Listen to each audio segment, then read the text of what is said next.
bonjour, celui-là c'est pour vous. Tenez, celui-là c'est pour vous, bonne journée. Celui-là il est à vous, tenez, celui-là c'est pour vous. Hop, tenez, ah. Vous êtes fait mal. Oula, en plus. Eh ben, faut avoir le moral, je vais prier pour vous quand même, c'est gratuit, vous allez voir, ok?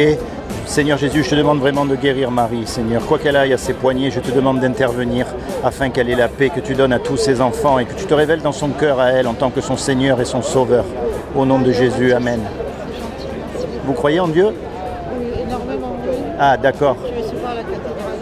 Ah, vous êtes de religion catholique? Oui. D'accord. Donc vous savez que malgré toutes les souffrances qu'on peut avoir, un jour ou l'autre, on va mourir. Et après, qu'est-ce qui va se passer à votre avis? Après, on va être jugé, et on va être jugé par rapport au bien, au mal qu'on a fait. Et on a tous tendance à penser qu'on est de bonnes personnes par rapport aux autres. Qu'on met tous des erreurs. Voilà, des erreurs, oui. Et vous savez, pour savoir si on est bon ou mauvais, Dieu nous a donné une loi. Ce sont les 10 commandements. Et les 10 commandements disent, tu ne mentiras pas. Est-ce que vous avez menti? Et je ne vous juge pas, hein, parce que moi j'ai menti. Hein. Je vais vous dire, j'aimais pas justement parce que de dire la vérité, on ne le croit pas. Et ça ne me changera pas de toute façon, parce que comme j'ai expliqué à mes enfants, dire la vérité, c'est même si c'est dur, il faut quand même dire la vérité. Ça ne plaît pas, ça ne plaît pas. Deux fois, j'ai menti aux enfants parce que je ne voulais pas qu'ils souffrent. Oui, c'est beaucoup de gens font ça, mais c'est quand même un mensonge. Oui, c'est quand même un Et voyez, la loi dit tu ne mentiras pas, on a tous menti. La loi dit tu ne voleras pas, on a tous pris quelque chose qui ne nous appartient pas. Peu importe la valeur. J'ai grandi dans les vignes, je peux vous dire que le raisin et les cerises... Eh oui, non mais on n'y pense pas. Les jeunes, c'est pareil, ils me disent non, j'ai jamais rien volé. Je leur dis, t'as jamais téléchargé de la musique illégalement sur Internet? Vous voyez, on s'en rend pas compte. Pour les hommes, Jésus a dit, quiconque regarde une femme dans la rue pour la convoiter a déjà commis un adultère avec elle dans son cœur. Vous voyez, on a tous cassé la loi de Dieu. Et c'est pour ça... On pense pas comme ça. Et oui, mais elle est merveilleuse cette loi justement parce qu'elle ferme la bouche à tous les hommes, à toutes les femmes. Il n'y a personne qui pourra aller devant Dieu et dire « moi je mérite d'aller au paradis ». La punition, si vous voulez, les conséquences de notre péché, c'est l'enfer pour l'éternité. Un enfant, si vous avez remarqué, vous n'êtes pas obligé à lui apprendre à faire du mal. Il sait mentir, il sait prendre des jouets de son... Il sait désobéir aux parents, il sait faire tout ça. Le péché, il est en nous. Et ce péché-là, il nous condamne. C'est lui qui nous condamne. Dieu est le juge. Et un juge ne fait qu'appliquer la loi. Et donc, comme on est coupable, on mérite tous d'aller en enfer. Maintenant, je vais vous dire une chose. Dieu nous a créés. C'est un créateur.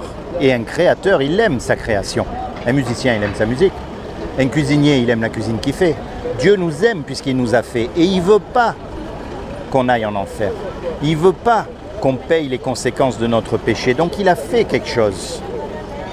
Il y a 2000 ans, lui-même, il est descendu sur terre et il a pris une forme humaine. Il s'est revêtu d'un corps qui est Jésus. Et il est mort à notre place sur la croix. C'est son sang qui nous lave de tous nos péchés, si on l'accepte, bien sûr. Vous savez, moi, ce que j'ai dit à l'époque, quand j'étais enfant, c'est pas la même époque que maintenant. Je veux dire, on avait le droit de porter la croix, c'était naturel, on avait notre médaille de baptême, etc. Maintenant, ils l'interdisent dans les écoles, c'est pas normal.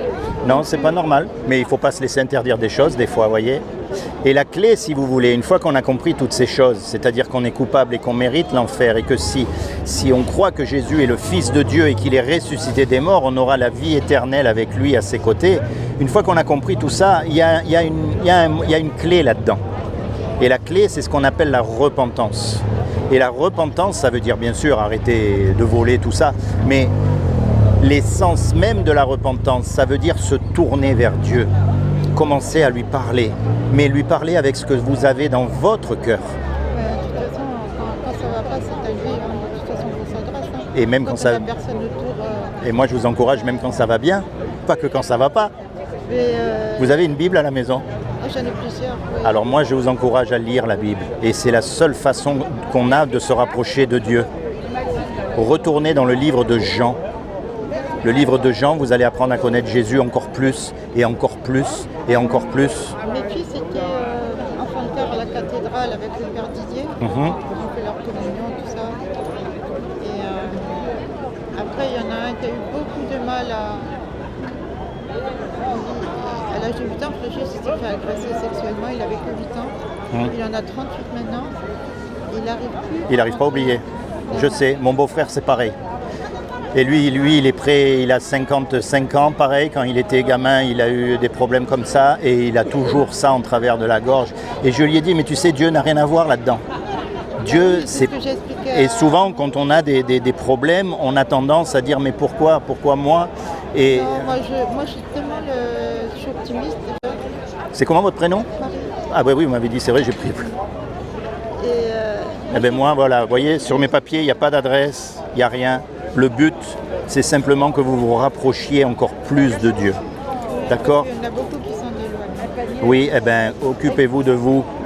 Vous rentrez à la maison, vous faites votre lecture, vous lisez la Bible, mais vous la lisez en posant des questions, comme si vous parlez au travers de la Bible. Vous lui dites ce que vous avez dans votre cœur. C'est vrai, parce que comme ma fille, elle rentre, là elle passe le bac, je l'ai eu très tard, et elle rentre, elle me dit, mais faut que je te dise que plusieurs fois je t'ai vu parler tout seul. Je dis, je parle pas tout seul. Ah, Je parle pas tout seul. eh ben c'est parfait. Alors elle me dit, mais tu es folle. T'es folle, maman. Voilà. Oui, ben c'est bien, oui, je suis folle, tu vas être folle comme moi, il faut lui dire. Exactement. Mais moi, je vous encourage à continuer. D'accord? On a besoin de parler à Dieu. Surtout à Dieu. La seule personne Parce que si vous savez, vous êtes unique. Il n'y en a pas deux comme vous. Et si vous regardez bien, ça, depuis que l'homme existe, il n'y en a jamais eu deux comme vous. Et ça montre que ce que Dieu veut, c'est une relation personnelle avec vous.